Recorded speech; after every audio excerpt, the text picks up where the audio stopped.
सभी देशवासियों को चित्रकूट त्रिपाठी का नमस्कार। सामान्य ज्ञान ग्रुप परिवार से हम सब मैं आप लोगों का स्वागत करता हूं और आज का जो है स्टार्ट करता हूं ये वाला भाग।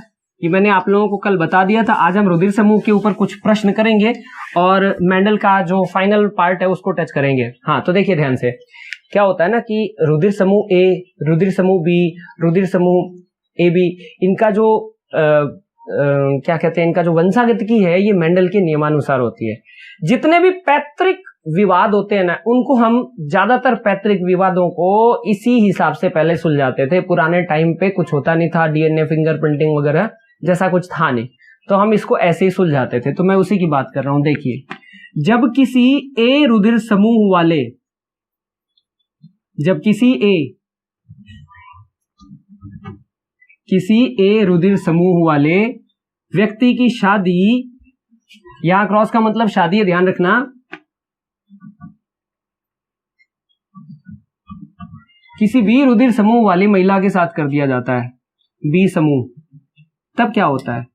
यदि समूह ए समयुग्मजी होगा तो इसमें ये वाला फाइनल बनेगा। और आप लोगों ने अगर पिछली क्लास नहीं देखी तो उसका लिंक नीचे दिया हुआ है, आप लोग एक बार देख लेना। उसके अंतिम 4 मिनटों में मैंने इसको समझाया था कि ये समयुग्मजी और विषमयुग्मजी प्रकार का कौन सा होता है। तो ये हो जाएगा ए। अगर उसका समूह विषम युग्मजी हुआ तो आई ए और आई ओ प्रकार का हो जाएगा, जबकि महिला का क्या होगा, आई ए। तो इसको आप ऐसे देख लीजिए कि रुधिर समूहों के प्रकार कितने होते हैं। 4 प्रकार के रुधिर समूह होते हैं। पहला होता है ए, ये 2 इसके प्रारूप हो सकते हैं। दूसरा होता है बी, जो कि प्रभावी होता है, ये भी प्रभावी होता है, इसके भी 2 प्रारूप होते हैं। तीसरा होता है ए बी, है ना, ये भी। और चौथा होता है ओ, नहीं पहले मैं ओ बना देता हूं, ओ रुधिर समूह, इसका एक ही प्रारूप होता है। और जो चौथा होता है ए बी, इसका भी एक ही प्रारूप होता है। सुनना ध्यान से, आई ए, इसमें क्या होता है, अगर समयुग्मजी कंडीशन है तो आई ए और आई ए होगा। बी, इसमें भी अगर समयुग्मजी कंडीशन है तो आई बी और आई बी होगा। इसी तरह ओ, ये क्या है, ये तो दोनों प्रभावी हैं, प्र लिख देता हूं, ये भी प्रभावी है। और ये जो है ये अप्रभावी, इकलौता लक्षण है जो अप्रभावी है। ओ जो है ये अप्रभावी है, ठीक है, अप्रभावी। तो इसका मतलब इसका एक ही बनेगा, आई ओ और आई ओ। लेकिन अगर मान लो भविष्य में, भूतकाल में किसी ऐसे व्यक्ति की शादी जो ओ समूह वाला हो, कि इनमें से किसी से भी कर दिया जाता है, मान लो, तो ये मिक्स हो जाते हैं ना आपस में, तो मिक्स हो जाते हैं, तो ये भी तो कंडीशन हो सकती है। किसकी? ए की। क्या कंडीशन होगी? अगर मान लो इसकी शादी, मतलब इसके पेरेंट्स की शादी किसी से हो गई हो, तो ये भी तो हो सकता है ना कि आई ए और आई ओ, ये कंडीशन भी तो हो सकती है। अब आप बताइए इसका ओवरऑल रुधिर समूह कैसा होगा? इसका उधर ओवरऑल रुधिर समूह ओ ए होगा। क्यों? क्योंकि ये तो अप्रभावी है। हमने वो बौनेपन और लंबेपन वाले में पहले देख लिया है कि अगर बौनेपन का गुण 50% हो तो भी चलेगा, वो रहेगा लंबाई। उसी तरह से अगर ओ रुधिर समूह का गुण उसके रुधिर में पहले से ही मौजूद है तो कोई फर्क नहीं पड़ता, क्योंकि ये तो अप्रभावी है, उसमें तो प्रकट नहीं होगा। ये तब प्रकट होगा जब शुद्ध अवस्था में होगा। यानी इसकी शादी किसी और के साथ कर दी जाए और उसमें भी अगर और रुधिर समूह वाले, तो चांस है कि दोनों का आपस में मिल जाए और उसके बाद में वो गुण प्रकट हो जाए। ये मैं बताऊंगा, अभी आपको डिटेल में बताऊंगा। आज की क्लास स्पेशली इसीलिए रखी है, ये बहुत दिमाग लगाने वाली क्लास है और very toughest part of biology, तो ध्यान रखना। इसी तरह से आप लोग ध्यान दें, ये वाला भी क्या हो जाएगा, आई बी और आई ओ, ये भी हो सकता है, लेकिन रहेगा तो ये बी ब्लड ग्रुप ही। ये देखिए, ये बी ब्लड ग्रुप ही रहेगा, ये ए रहेगा और ये बी रहेगा, ये 2 हो गए ना, जबकि ओ में तो यही है। लेकिन अगर आई ए और आई बी दोनों प्रकार के युग्मक मिल गए तो एक विषम युग्मजी कंडीशन पैदा होगी, जिसको हम लोग आई ए, जिसको ए बी रुधिर समूह बोला जाता है, ए बी रुधिर समूह बोला जाता है। इसको ध्यान से देखना, जबकि ये ओ रुधिर समूह है। तो जब किसी, अब यहां से सवाल बनते हैं और सवाल को हम चेकर बोर्ड से हल करेंगे। मैं पहले से एक चेकर बोर्ड बना देता हूं ताकि प्रश्नों को आराम से हल कर सकूं। अब आपके पास पहला प्रश्न पूछा जा रहा है, ये रहा आपकी स्क्रीन पे। एक विषम युग्मजी ए वाले व्यक्ति की शादी एक विषम युग्मजी बी महिला के साथ कर देते हैं, तो उनके बच्चों के कौन से रुधिर समूह संभव हैं? 4 ऑप्शन है आपको, चारों रुधिर समूह संभव है। दूसरा ऑप्शन, केवल ए बी रुधिर समूह संभव है। तीसरा ऑप्शन, केवल ओ रुधिर समूह संभव है। और चौथा, उपरोक्त में से कोई नहीं। अब आप देखिए, मैं बना के दिखाता हूं। मैंने आपको कहा कि ए रुधिर समूह विषम युग्मजी है, इसका मतलब ये वाली कंडीशन होगी, है ना, और महिला भी विषम युग्मज, यानी ये वाली कंडीशन होगी। दोनों कंडीशन को हम यहाँ पे चेकर बोर्ड पे आराम से प्रदर्शित कर सकते हैं। ये चेकर बोर्ड हो गया आपका, मैं नीले वाले मार्कर को लेता हूं, ये लाल वाला चलता कम है ना, तो ये हो जाएगा। अब आप देख लेना, अब इसमें नीला पीले की कोई वो नहीं है, वो तो सिर्फ आपको समझाने के लिए किया था, वो तो आप समझ गए। तो ये देखिए, अगर ये हम पुरुष का मान लेते हैं और इधर वाला महिला का मान लेते हैं। अब जरा ध्यान से देखना, ये हो जाएगा आई ए और ये हो जाएगा आई ओ, है ना, क्योंकि विषम युग्मज है। और यहाँ पे भी क्या हो जाएगा, आई बी और आई ओ। अब आप मिला के देख लीजिए, वेरी सिंपल। पहले 25%, ये 25% के क्वाड्रेंट है ना, तो पहला बना आई ए आई बी, यानी कि ए बी रुधिर समूह बन गया भाई। 25% संतानों में ए बी रुधिर समूह। अच्छा, यहाँ पे बन जाएगा आई ए आई ओ, इसका मतलब विषम युग्मज है लेकिन ए रुधिर समूह। आप समझ रहे होंगे इस बात को। उसी तरह से ये क्या हो जाएगा, आई बी आई ओ, इसे हम लोग कहेंगे बी रुधिर समूह, है ना, तो ये भी बन गया। और अगर ये आई ओ और ये आई ओ आपस में मिल जाए तो हमारे पास हो जाएगा आई ओ और आई ओ, यानी कि ओ रुधिर समूह हो जाएगा। इसका मतलब इसका उत्तर है कि यदि किसी विषम युग्मजी पुरुष की शादी किसी विषम युग्मजी, मतलब विषम युग्मजी ए पुरुष की शादी किसी विषम युग्मजी बी महिला के साथ कर दी जाती है, तो उसकी संतानों में सभी गुण, मतलब सभी प्रकार के रुधिर समूह संभव हैं। 25% संतानें ऐसी हो सकती हैं, 25 ऐसी। ये मैंने उदाहरण बताया, इस तरह के प्रश्न बनते हैं और वो बहुत ज्यादा टफेस्ट होते हैं। आप लोग इसको मेंडल के सिद्धांतों पर कर सकते हैं। एक और मैं बताता हूं, यदि तो इसका उत्तर तो आपको एक्सप्लेनेशन के साथ उत्तर दूंगा, इसीलिए मैंने आज की ये क्लास रखी हुई है, ध्यान देना। यदि किसी ए रुधिर सम युग्मजी प्रकार के पुरुष की शादी किसी बी सम युग्मजी प्रकार की महिला के साथ हो जाता है, तब क्या होगा?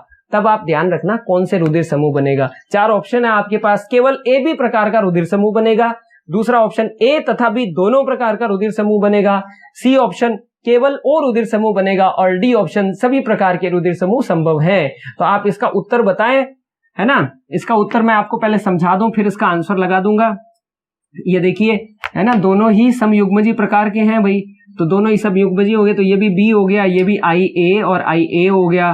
तो अब आप देखिए ये क्या हो जाएगा, ए बी, है ना, ये क्या हो जाएगा ए बी, ये भी क्या हो जाएगा ए बी, समझना, ए और बी। अच्छा, ये भी क्या हो जाएगा ए बी, यानी इसमें तो केवल ऑप्शन ए सही होगा, यानी कि सभी का रुधिर समूह ए बी होगा। बी ऑप्शन में था ए तथा बी, मतलब ए रुधिर समूह भी हो सकता है, बी भी हो सकता है, वो तो गलत है ना। सभी का रुधिर समूह ए बी प्राप्त हो रहा है। अगर किसी ए समयुग्मजी महिला की शादी किसी बी समयुग्मजी पुरुष के साथ भी कर दी जाती है तो भी इसी प्रकार का प्राप्त होता है। ये मेरे ख्याल से आपको समझ में आ गया होगा, ठीक है। अब देखना जरा ध्यान से, इसमें 2 बातें हैं। अगर इसमें पैतृक संबंधित जो विवाद है, पैतृक विवादों का भी निपटारण होता है। मैं पैतृक विवाद से संबंधित एक प्रश्न आपको देता हूं। पहला प्रश्न क्या है, एक दंपति जिसका रुधिर समूह, एक दंपति जिसमें पुरुष का रुधिर समूह ओ है जबकि महिला का रुधिर समूह ए बी है। सुनते रहना, जबकि महिला का रुधिर समूह ए बी है, तथा दूसरा दंपति जिसमें पुरुष का रुधिर समूह ए है तथा महिला का रुधिर समूह बी है, एक संतान के लिए लड़ाई कर रहे हैं। संतान का रुधिर समूह ओ है, तो ओ रुधिर समूह वाला दंपति कहता है कि मेरा रुधिर समूह ओ है, इसीलिए संतान का रुधिर समूह ओ है, तो ये संतान मेरी है। जबकि ए बी रुधिर समूह वाला थोड़ा सा दुखी है, वो कहता है भाई, पुरुष कहता है मेरा तो रुधिर समूह ए है, महिला कहती है मेरा रुधिर समूह बी है, लेकिन बच्चा तो हमारा है जी ओरिजिनली। वो बेचारे रो रहे होते हैं। तो यहाँ मेंडल का नियम बड़ा काम आता है। वो मेंडल के नियम से दोनों दंपतियों को समझते हैं जरा आराम से। पहला कहता है कि मतलब मेरा रुधिर समूह ओ है, तो जब पुरुष का रुधिर समूह ओ होगा तो मैं पुरुष का रुधिर समूह बना रहा हूं, जरा ध्यान से देखना। ओ होगा तो आप देख लीजिए, चारों के चारों आपको मैं जीनोटाइप बना के दिखा रखे हैं, है ना। ये देखिए, ओ होगा तो यही होगा, इसका मतलब ये होगा आई ओ और ये होगा आई ओ, है ना। जबकि महिला जो है ए बी है, महिला ए बी है, तो इसका मतलब महिला का एक तो ए हो जाएगा और ये बी, इस तरह से हो जाएगा। अब जरा इनके सभी पुत्रों की जो वंशागत की है रुधिर समूह की, वो बना के देखते हैं जरा। आई ए आई ओ, ये हो जाएगा आई बी आई ओ, ये हो जाएगा आई ए और आई ओ, इसी तरह से ये हो जाएगा आई बी और आई ओ। आप देखिए, मतलब ये तो ए रुधिर समूह हो गया, ये भी ए रुधिर समूह हो गया, ये बी रुधिर समूह हो गया, ये बी रुधिर समूह। मतलब ही नहीं बनता है कि ओ रुधिर समूह वाला कोई बच्चा उत्पन्न हो जाए इनके, इनके तो भाई या तो ए रुधिर समूह वाला बच्चा होगा या बी रुधिर समूह वाला बच्चा होगा। अगर ए बी रुधिर समूह वाला बच्चा होता तो भी हम नकार देते कि भैया ओ रुधिर समूह आपका है, तो भी कोई फर्क नहीं पड़ेगा, बिकॉज आपके बच्चों में 50% लक्षण तो ए रुधिर समूह वाले आने चाहिए, 50% लक्षण बी रुधिर समूह वाले आने चाहिए। अच्छा, दूसरे वाले का भी बना के देखते हैं। ये बेचारे दोनों बड़े दुखी हैं, कहते हैं भाई मेरा तो रुधिर समूह ए है, दूसरा उसकी जो मम्मी है वो कहती है कि मेरा रुधिर समूह बी है, लेकिन हमारे बच्चे का ओ है। भाई अब देखने पे तो महसूस हो रहा है कि इनका नहीं है, लेकिन हम देख लेते हैं, हो सकता है ये दोनों विषम युग्मजी प्रकार के हो, विषम ए और विषम। तो यदि पुरुष विषम ए युग्मजी प्रकार का होगा तो पुरुष का ये वाला बन जाएगा आई ए और आई ओ, तो आई ए और आई ओ, जबकि महिला का क्या बन जाएगा, अगर ये भी विषम युग्मजी प्रकार की है तो आई बी और आई ओ बन जाएगा।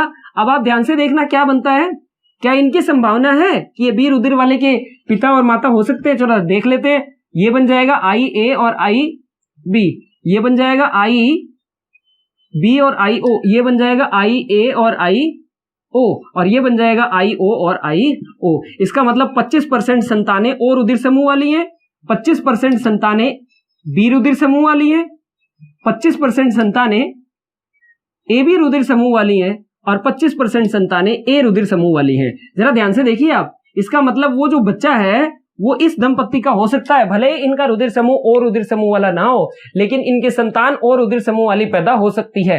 कितना शानदार प्रश्न बनता है एक और इस पर। तो इसका तो उत्तर क्या हो जाएगा कि ये ए बी दंपत्ति की औलाद है, इसकी नहीं है ना।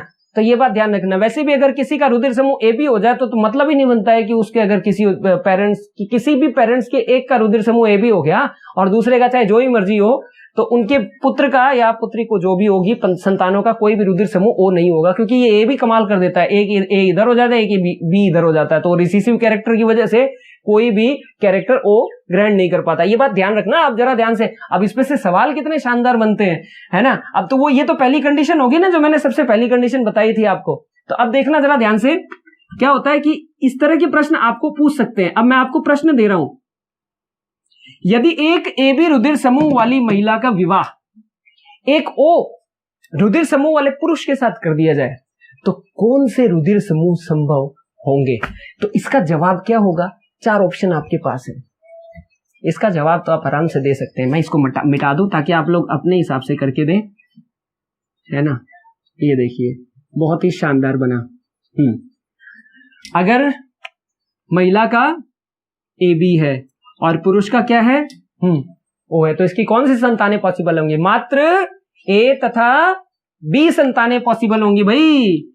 क्यों? क्योंकि ये देखिए पुरुष का ये ओ हो जाएगा और ये भी ओ हो जाएगा, तो आप देखिए यहां पे बना ए 0 बी 0, ये भी ए रुधिर समूह, ये बी रुधिर समूह। इसी तरह नीचे बन जाएगा ये ए रुधिर समूह और ये बी रुधिर समूह। Very simple. इसमें क्या, केवल ए और बी संभव है, 2 प्रकार के रुधिर समूह संभव है भाई, ध्यान रखना। तो कहने का तात्पर्य तो इतना सही है बस कि आप इस तरह के प्रश्न आराम से कैसे कर सकते हैं। हजारों प्रश्न आते हैं इस पे, और मुझे पूरा विश्वास है कम से कम 20 प्रश्न बनाकर आप करिए। फलाने की शादी डिम्की के साथ होगी, इसकी उसके साथ होगी, और आप सबका वंशागत देख सकते हैं। अच्छा, वो जो दंपत्ति वाला सवाल है याद करो, अगर बेटे का रुधिर समूह ए बी भी हो जाता, अगर बेटे का रुधिर समूह या बच्चा जो भी है उसका रुधिर समूह ए बी भी हो जाता, तो भी वो जो ए और बी वाले दंपत्ति है ना, वो बच्चा उन्हीं का होता। क्योंकि अगर ए बी वाले किसी की शादी ओ वाले के साथ होगी तो उसका बच्चे का रुधिर समूह ऑटोमेटिक या तो ए होगा या बी होगा, तीसरा हो ही नहीं सकता ना। तो 50% चांस तो वैसे ही खत्म हो जाते हैं। तो पैतृक विवादों को सुलझाने के लिए सबसे ज्यादा मेंडल का प्रयोग और वंशागतिकी का प्रयोग किया जाता था। वैसे हमारे शरीर में हजारों करोड़ों ऐसे लक्षण हैं, कुछ बर्थ मार्क होते हैं, आपने देखा होगा, ये सारे के सारे लक्षण इन्हीं पर आधारित होते हैं। ये तो था इसका पहला पार्ट। अब दूसरे पार्ट की बात हम लोग कर लेते हैं। दूसरा पार्ट इसका जो है ना बहुत ही इंपॉर्टेंट है, वो है जो हीमोफीलिया होता है उसका, या वर्णांधता, इनकी वंशागत की, क्योंकि ये एक्स क्रोमोसोम पर होते हैं। मैं इसको भी बना के दिखाता हूं आपको, इसमें कोई टेंशन वाली बात नहीं है। आप देखिए, महिला में 2 एक्स होते हैं, तो यदि एक एक्स संक्रमित हो गया तो कोई खास फर्क नहीं पड़ता, इसलिए ये बीमारी महिलाओं में कम देखने को मिलती है। जबकि पुरुष में मात्र एक ही एक्स होता है, यदि वो करप्ट हो गया तो काम खराब है, उसको वो बीमारी होगी। मैं इसको ऐसे समझाता हूं, देखो वर्णांधता ऐसा होता है, मनुष्य को मतलब ऑटोमेटिकली क्या नहीं दिखाई देता, एक तो उसको लाल रंग नहीं दिखाई देता, और दूसरा जो है उसको नीला रंग, लाल और हरे रंग में, लाल और हरे नीला, जो हरा नीला टाइप का रंग होता है, लाल और हरे रंग में विभेदन नहीं कर पाता है, उसको एक जैसे लगते हैं रंग। तो हमारे जो नेत्रों में शंकु होते हैं, उन शंकुओं में कोई लफड़ा हो जाता है जिसकी वजह से क्या उसको रंग पहचान में नहीं आते। ऐसे लोगों को रेलवे में जॉब नहीं मिलती है। तो रेलवे में एक टेस्ट होता है, ध्यान रखना, वो वर्णांधता वाला टेस्ट होता है। इसी तरह हीमोफीलिया जो होता है, हीमोफीलिया में प्राकृतिक रूप से जो ब्लड क्लोटिंग के 13 फैक्टर होते हैं, उनमें से हीमोफिलिक फैक्टर गायब होता है, जिसकी वजह से क्या होता है कि उसका खून, रक्त जो है ना, कहीं चोट लग जाती है तो रक्तस्राव होता रहता है, चाहे शरीर के अंदर होने लग जाए। तो समय पर अगर उसको मेडिसिन ना मिले तो डेड हो जाता है अंग, और उसके बाद में व्यक्ति की मृत्यु हो जाती है। तो ये भी एक बीमारी होती है जिसको हम लोग हीमोफीलिया बोलते हैं। दोनों के कैरेक्टर एक्स क्रोमोसोम पर होते हैं। तो जरा हम उनको देख लेते हैं, एक्स क्रोमोसोम के कैरेक्टर को हम लोग देख लेते हैं। जरा देखिए ध्यान से, सिचुएशन को समझनी है। मनुष्य में लिंग निर्धारण, मनुष्य में लिंग निर्धारण इस प्रकार से होता है। मनुष्य में लिंग निर्धारण 44 XX, ये तो महिला है, और 44 XY ये पुरुष है। हाँ भाई ध्यान रखना, महिला पुरुष। तो ये कुल 46 हो गए, 44 ये रे, यानी कि 22 जोड़े ऑटोसोम होते हैं जो पूरे शरीर को बनाते हैं, जबकि एक जोड़ा ऐसा होता है 23वां जो लिंग निर्धारित गुणसूत्र होता है। इसको लिंग निर्धारित गुणसूत्र बोलते हैं, ठीक है।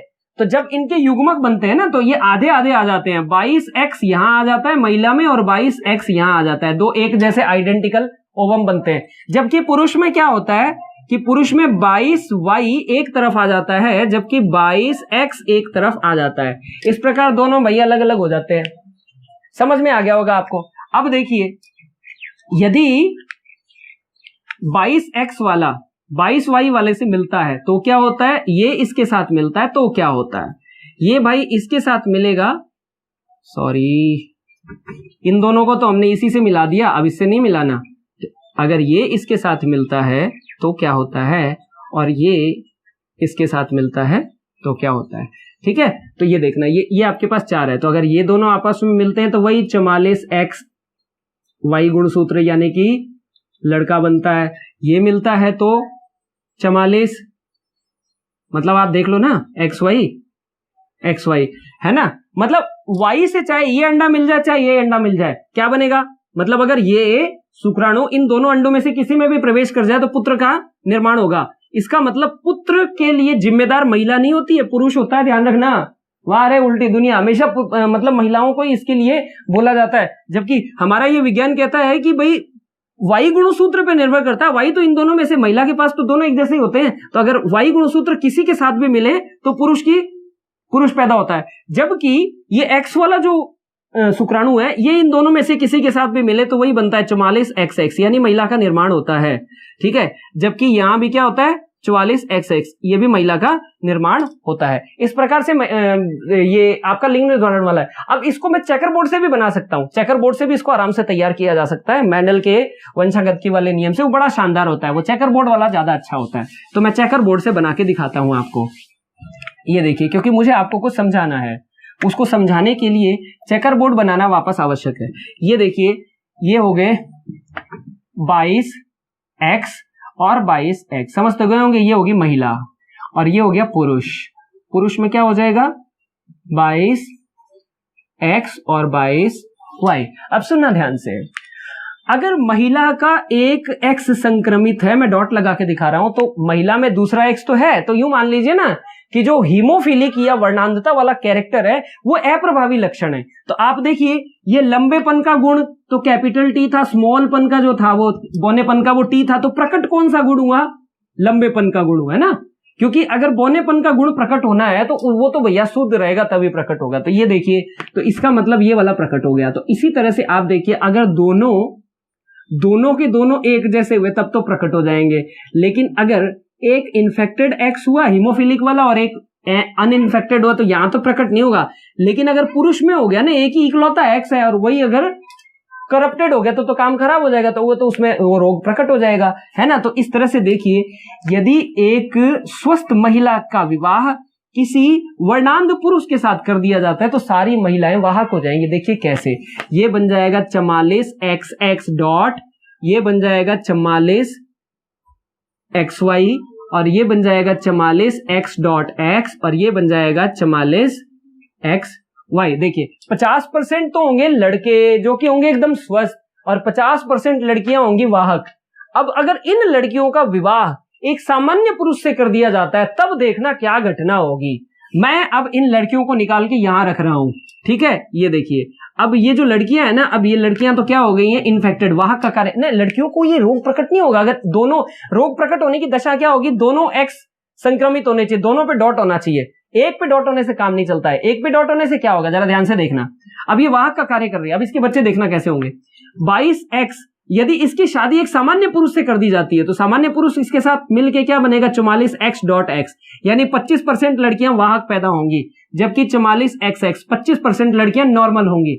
इसी तरह से ये हो जाएगा 44x.y, 25% लड़के वर्णांध पैदा होंगे, जबकि 25% लड़के एकदम नॉर्मल पैदा होंगे। ये बात आप लोग ध्यान से देखना, ये परीक्षा में बहुत ज्यादा पूछा जाता है। लेकिन जब एक स्क्रीनशॉट ले लो आप जल्दी से, हाँ, लेकिन जब एक वर्णांध पुरुष की शादी एक वाहक महिला के साथ कर दी जाती है तो इसकी, अब ये देखो, ये डॉट हो गया ना, तो फिर इधर भी डॉट आएगा और इधर भी डॉट आएगा, इधर भी एक डॉट आएगा। इसका मतलब 25% लड़कियां वाहक होंगी, 25% लड़कियां वर्णांध होंगी, 25% लड़के वर्णांध होंगे और 25% लड़के नॉर्मल होंगे। तो इससे संबंधित प्रश्न भी आ जाते हैं कि जब एक वाहक महिला का विवाह एक वर्णांध पुरुष के साथ कर दिया जाता है तो निम्न में से कौन सा कथन सत्य है। 50% बच्चे वाहक होंगे, सॉरी 50% बच्चे क्या होंगे, वर्णांध होंगे, 25% बच्चे क्या होंगे, सॉरी 25% लड़कियां वाहक होंगी और 25% जो लड़के होंगे वो नॉर्मल होंगे। ये भी हो सकता है ऑप्शन, और इनमें से काट काट के 4 ऑप्शन दे सकता है। वो ऐसे दे सकता है 25% लड़कियां वर्णांध पैदा होंगी, दूसरा ऑप्शन दे सकता है 25% लड़कियां वाहक पैदा होंगी, ठीक है,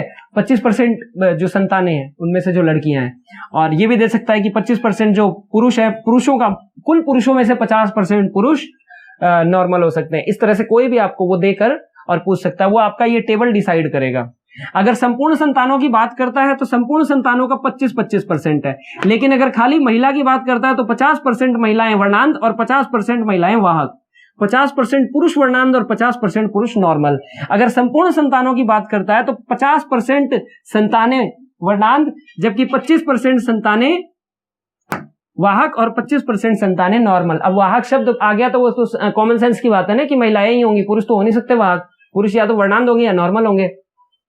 ये तो था इससे संबंधित कुछ विशेष बातें जो कि आप लोगों को, मैं आशा करता हूं कि आप लोगों को ये वाली जानकारी बहुत पसंद आई होगी। इससे संबंधित कुछ प्रश्न और हैं जो मैं पूछ लेता हूं। पहला क्या है प्रश्न, इंपॉर्टेंट प्रश्न है, जब एक वर्णांध महिला की शादी जब एक वर्णांध पुरुष के साथ हो जाती है तो भाई लो जी बंटाधारी हो जाएगा, फिर तो सारे के सारे एक्स संक्रमित हैं, तो इसका मतलब ये भी संक्रमित, ये भी संक्रमित, सब संक्रमित, यानी सारी की सारी संतानें उसकी वर्णांध हो जाएंगी। लेकिन अगर पुरुष नॉर्मल है, महिला वर्णांध है, ये प्रश्न कभी आया नहीं, ये प्रश्न आता है मान लो, तो हम इस प्रश्न का उत्तर क्या लगाएंगे, आप देखना जरा ध्यान से, ये दोनों के दोनों वर्णांध है, इसका मतलब सिर्फ पुरुष वाला एक्स, तो पुरुष वाला एक्स कहां जाता है, महिला में जाता है, तो वो तो नॉर्मल है, इसका मतलब महिलाएं सारी नॉर्मल होंगी, तो महिलाएं तो सारी की सारी नॉर्मल होंगी, लेकिन पुरुष सारे के सारे क्या होंगे, वर्णांध होंगे, ठीक है, क्योंकि पुरुष में जो एक्स जाता है वो महिलाओं की वजह से जाता है, महिलाओं के अंदर से जाता है। अच्छा देखिए, बर्थ मार्क वगैरह जो होते हैं ना वो वाई गुणसूत्र पे होते हैं, गंजापन का जो बीमारी है वो भी वाई गुणसूत्र पे होता है, इसीलिए पिता से पुत्र में जाती है। आपने देखा होगा एक फिल्म आई थी, उसके अंदर क्या होता है, गोविंदा की टांग पर एक निशान होता है, तो उसके जो पिता के भी उस पे होता है और उसके दादाजी के भी होता है, तो वो दादाजी दिखाते हैं, कहते हैं कि ये मेरे बर्थ मार्क है और तेरे भी है और ये इस बच्चे के भी है यार, इसका मतलब ये तेरा पुत्र है। तो वो बर्थ मार्क एक ऐसी चीज होती है जो मतलब इससे ये नॉलेज ले सकते हैं अपने कि कुछ बर्थ मार्क ऐसे, तो जैसे कान में बालों का पाया जाना, ये सब चीजें वाई गुणसूत्र पर निर्भर करती हैं, इसीलिए ये सिर्फ और सिर्फ पुरुषों में पाई जाती, महिलाओं में नहीं होती। कान पे बाल का पाया जाना, सीने पे जो बाल होते हैं उसका जो पैटर्न होता है, ये भी पिता के ही देन होती है, क्योंकि ये भी वाई गुणसूत्र के ऊपर निर्भर करता है। तो ये सारा का सारा जो मामला है ना, ये वाई गुणसूत्र वाला है, जबकि एक्स गुणसूत्र वाले ये रोग होते हैं सबसे ज्यादा, जबकि बर्थ मार्क और दूसरी चीजें वाई गुणसूत्र पे होते हैं। वाई गुणसूत्र वाले जितने भी वो आइटम होते हैं वो उनसे शरीर पे कोई रोग नहीं होता है, केवल बर्थ मार्क वगैरह होते हैं, कुछ निशान हो सकते हैं, निशान छोड़ने वाला, इसलिए हम इसको निशान छोड़ने वाला क्रोमोसोम या लक्षण कहते हैं।